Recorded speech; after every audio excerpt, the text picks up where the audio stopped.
Mr. Speaker, this morning, the government announced what every American has been feeling for nearly a year. We are in a recession. This news is a grim milestone that points towards more hardship, more suffering, and more pain for the American people.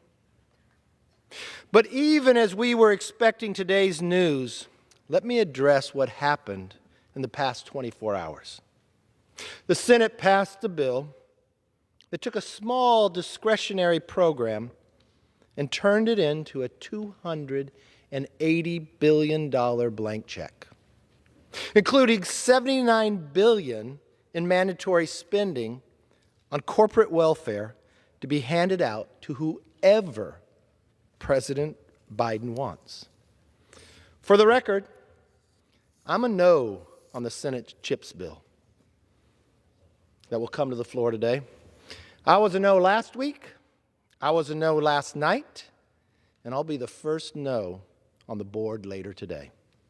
I urge all my Republican colleagues to join me. Reject this deeply flawed bill. Let's start from scratch. And if that wasn't enough, Senate Democrats then announced they want to spend another $500 billion during a recession. Democrats say they want to lower inflation. But you know what their new bill does?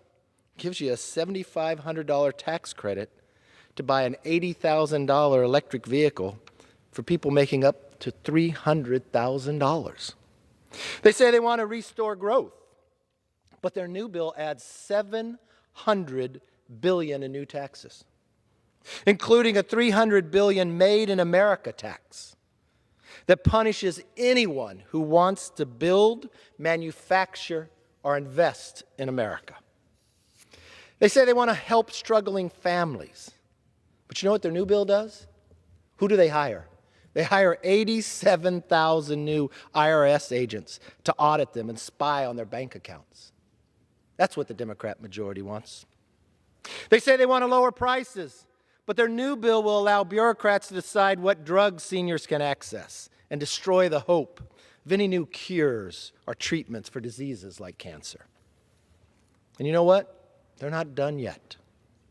Mr. Speaker, do Democrats really believe that spending hundreds of billions of tax dollars right now while pursuing and punishing productive investments in the long run will lower inflation? Policies like that don't lower inflation. They cause inflation. You're going to spend more dollars chasing the same goods with fewer jobs and lower income in the long run, all during a recession. But I know what you're going to say.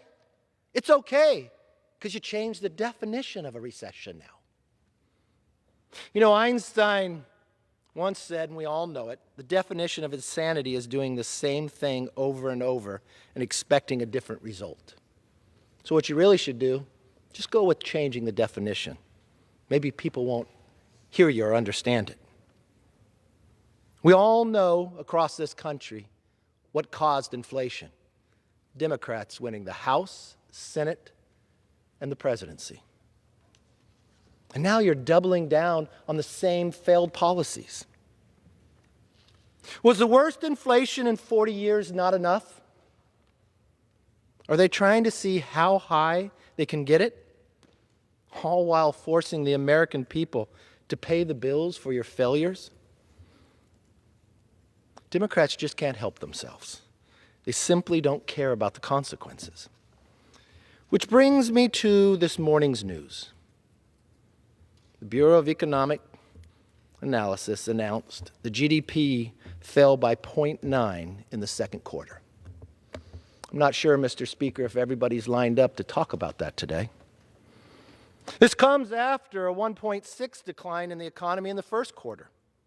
So half of this year, our economy shrank. It is no wonder an overwhelming 8 in 10 Americans feel the economy is heading in the wrong direction.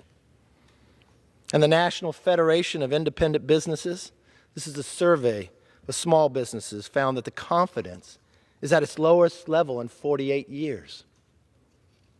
but I guess that's Putin's fault. Consumers and businesses are losing hope, and there's no secret why. Every week, the American people know we are able to buy less with the money we have. Every week at the gas pump, we're paying nearly twice as much to fill up our tanks. Every month, the American people know when they get their pay stubs, they're making less in real wages. And every day, the American people understand the simple truth. We cannot afford Democrats' failed policies, but we are certainly paying for them. Of course, President Biden and Speaker Pelosi won't admit it. Their response to rising prices has been to issue dismissals, denials, distortions, and a little deceptive spin. Remember when President Biden told us last July that inflation was temporary and expected? Remember that right there? Then he told us in December that inflation had peaked. No more fear. It's peaked. That was at 7.0. Democrats tried to convince us that inflation was a good thing. Remember, Secretary Yellen said this week that a recession isn't a recession, but rather our country is in a period of transition in which growth is slowing. That's weird, huh? We all learned that a recession is really easy. You take 2 quarters in a row and you have negative growth. But it's weird, beginning this week, the White House told us, I don't know, I looked in every book, but we're changing the definition now. We changed each and every place of where we went. We started, it was temporary. First, it was COVID's fault. Then, don't worry, it's transitory. It's not going to stay. Then we found out corporate greed is doing this. Then it's just a high-class problem. It's their problem, nobody else's. Then it's okay, it's peaked. But then when it went a little higher, it's the supply chain's fault now. No. Now it's Putin's fault. Eventually, America may believe something. Then it's just out of date. Now, no, it's not a recession. The economy is just slowing. You rather redefine a recession than restore a healthy economy? You know, the American people know that inflation was not temporary. Inflation hadn't peaked, and now we're in a recession. But the Democrats continue to talk down to American families, no matter the increased cost of nearly everything. But you know the worst part about all of this? And Mr. Speaker, I see people here ready to speak. Mr. Speaker, I wonder, Madam Speaker, I wonder if anyone's going to speak and show us your plan. Show us your plan to get us out of recession. Show us your plan to make our streets safe again. Show us up your plan that you're going to produce more and lower the gas price. I guess your plan is just redefine and blame something else. Their failed policies have not only made inflation worse, you created it. Democrats have increased total government spending by over $9 trillion in less than 18 months. For every American, if you wonder, do elections have consequences? Yes, they do. Oh, yes, they do. $9 trillion in 18 months. The Democrats control the House, they control the Senate, they control the White House. This is what they brought us. We have not felt this in more than 4 decades. 60% of every American has never lived through inflation above 4%. They halted energy projects, slowed down pipeline construction, and took every step to discourage American oil and gas production. You know, when they had the majority like they do right now, they brought in all the energy companies. Not one Democrat asked, how could we lower the gas price? You know what they made every CEO do? They asked them, would you promise to produce less next year? Because we want the gas price higher. We want to punish Americans. That was their question, to produce less. They want to intimidate them. And they crippled the labor market by paying people to stay home instead of going back to work, including themselves. This is the only place in America you can go and enjoy a wedding in France for some movie star and still vote on this floor and get paid for it. This is the only place in America you could be on a boat celebrating, still vote in this house or in your committee and get paid for it. This is the only place in America, and this is the only Congress that has ever allowed it. Ever. It doesn't matter what we have ever gone through. A pandemic, a war. And you know what?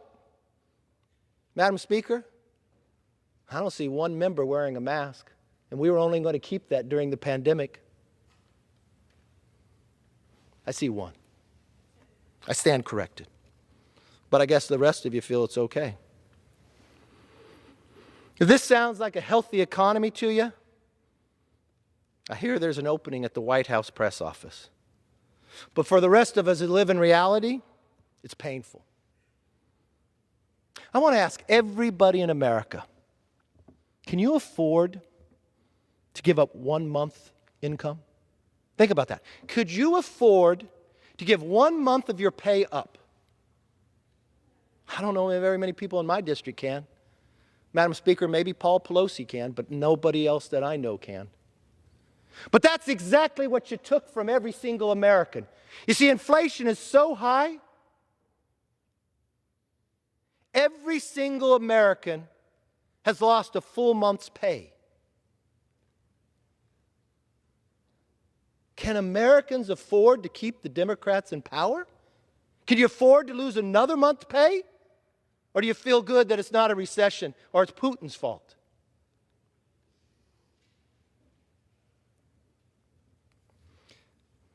If you had a constant salary, like everybody in this body, 1 month is 8.3% of those 12 months.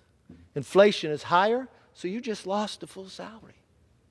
So you have less money, but you pay more at the gas pump. But it's okay. Tell everybody to go buy an electric car at $80,000. I wonder what your answer is to the homeless. Buy a house?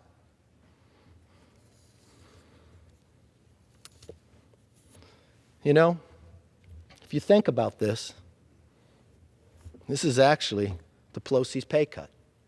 Because not one Republican voted for your $2 trillion inflation-creating bill. Not one. The Pelosi pay cut affects every American. But you know what? It's especially hard on families who have extra expenses. I don't know if you watched the clip, but I watched this clip of a 15-year-old girl named Ginger Vincent from Indiana. This poor girl was diagnosed with bone cancer. She has to travel every week for treatment. It's located more than an hour away. Last year, her parents, Keith and Annalisa, paid around $100 each week for that trip. But because of the surge in gas price, but it's okay if I listen to the Democrats, the president said it was a good thing, good thing. They're now spending more than $200 each week. They also have 2 other children. The Vincents say they simply can't afford the price hike, and they've turned to loans to cover the cost. Can you imagine having to take a loan to pay for the gas to take your 15-year-old daughter to get cancer treatment? At the same time, losing a full month of pay? You know what's worse? In this story, that 15-year-old girl, Ginger, this is what she said. Having to watch her parents say, we have to pay this bill, we have to pay that. And I'm downstairs and I hear all that. It just seems so stressful. Just seems so stressful. They shouldn't have to go through this. Madam Speaker, my question is, do Democrats agree with Secretary Buttigieg that the more pain families like the Vincents feel at the pump is a good thing? Madam Speaker, that's the Secretary of Transportation. guess they seem to agree with him. Because rather than have a plan to lower gas prices, their answer is to tell the Vincents and others to buy a Tesla. They're borrowing money to pay for the gas, and you're telling them to buy a Tesla. But you know who's probably happy? Because their new deal, you can make $300,000, and that same taxpayer that just lost a month's salary that has to get a loan to pay for the gas, they're going to have to pay more in taxes so somebody else wealthy can get that tax break. That is not compassionate. It's cruelty. And the American people are suffering the consequences every day. You know, Americans aren't imagining that their grocery bills are higher than ever. They are. Americans aren't imagining that they have to pay more to fill up their gas tanks. They do. They aren't imagining that their savings are shrinking and their 401ks have become 201ks. They are. But let me tell you what they're actually living through and what they're afraid of. What keeps them up at night? Higher taxes and higher energy costs. The first house they'll never be able to afford because prices are rising and their incomes are falling. Retirement savings that will no longer last long enough. They're worried about how much worse it can get if Democrats' failed policies continue. You'd think for all this suffering that they've caused, there's no way that Democrats would do this on purpose. Yes, again. Everything about the Biden recession was predictable and avoidable. Only Democrats in Washington chose not to see it coming. I remember coming to this exact floor, warning that if you passed nearly $2 trillion of the American Rescue Plan, you would cause inflation. I listened to the other side. They said it was going to save us. But that inflation is exactly what happened. You know, it's interesting to see when you look at these lines, producer price inflation. You don't even have to put here, but I bet you could predict when Biden was inaugurated. That's when it all goes up. But your wages, when did your wages start to drop? Ooh, the day he was sworn in. The day the Democrats took the majority in the House, the Senate, and the White House. When did it really start dropping hard? The day they passed the American Rescue Plan. But I know they want to reject what Republicans say. They don't want to listen to Republicans. But you know what? Why don't you listen to Larry Summers? He worked in the Obama-Biden administration as the National Economic Council. He was the director of it. He was the Secretary of Treasury in Bill Clinton's administration. Before the vote, he told everybody the American Rescue Plan could set off inflationary pressures of a kind we have not seen in a generation. I guess he was right. Jason Furman, an economic advisor to the Obama-Biden administration, said the same thing. The American Rescue Plan was definitely too big for the moment. I don't know any economist that was recommending something the size of what was done. But every Democrat was. Why don't we go to Steve Ratner, another Obama-Biden economist? What did he say? The American Rescue Plan was Democrats' original sin when it comes to inflation. Think of that. Steve Ratner, who worked in the Obama-Biden administration to try to help them during an economic crisis, especially when it came to the automobile industry, says this is the original sin, the American Rescue Plan, that caused inflation. He didn't say it was Putin's fault. He didn't say it was temporary. He didn't apologize afterwards because he didn't have to, because he warned you about it. But Treasury Secretary Yellen, I don't know how many calls she made to try to twist arms to get people to vote for it, or how many times she went on TV telling the American public that this was a good thing, this was going to put us on the right path. She admitted in May that she missed the biggest explosion of inflation in over 40 years. She said, I was wrong then about the path that inflation would take. She was wrong when she told us it was transitory.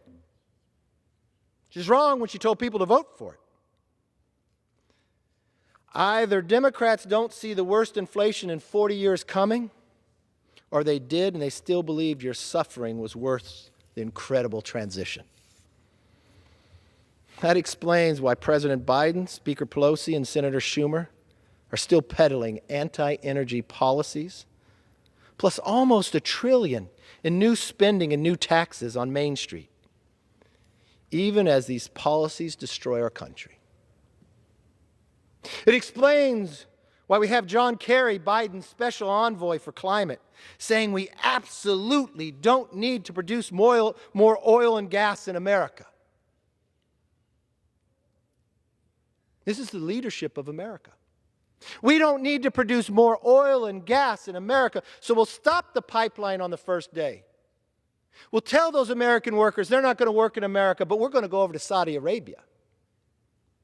I guess you keep some promises in a campaign when you said you're going to shut down oil and gas in America, but you don't keep the promise about Saudi Arabia.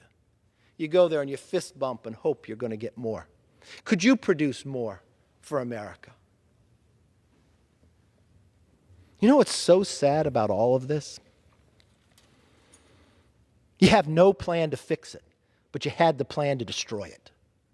And it wasn't just Republicans who warned you about it.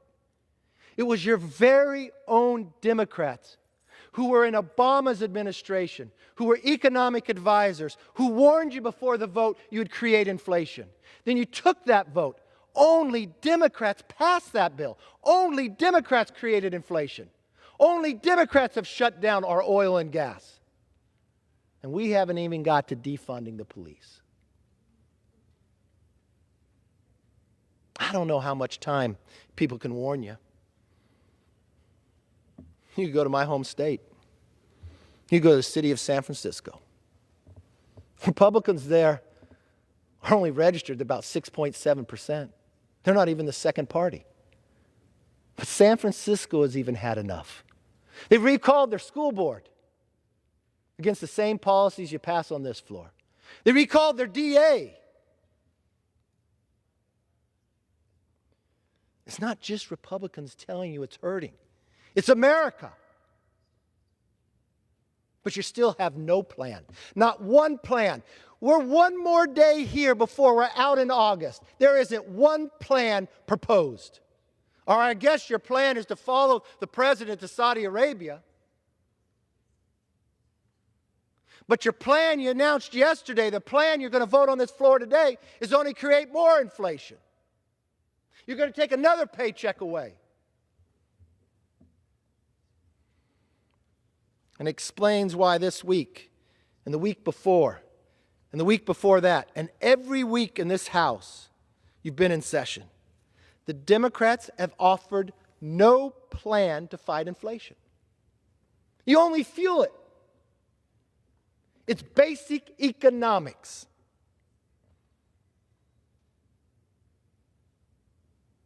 "40 years. 40 years we've never experienced this.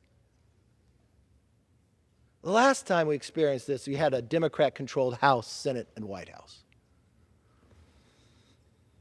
You have no plan to increase energy production to lower the cost of gasoline. In fact, just this week and last week, 218 House Democrats voted to continue to sell our strategic oil to communist China. You voted on that on the floor. You've done it twice. So not only you don't have a plan, you're defending China to take the oil we saved to protect America. You have no plan to reconnect workers to jobs by ending incentives that pay more to stay home than pursue productive work. Madam Speaker, Americans know the Democrats have no plan to rebuild an economy that works for us. None whatsoever. Republicans have a plan. We are prepared to build an economy that's strong.